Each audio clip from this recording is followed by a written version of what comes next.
Here is the unwind material, PVC film. This is the transfer film. Now here is the laminating pressure, 3 tons. Here is the final product, very clear.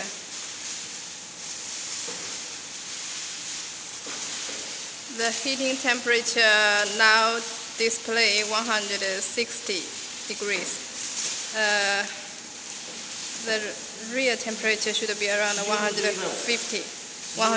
The real temperature is 150 degrees centigrade. And running speed is about 3 meters, but we can run it fast.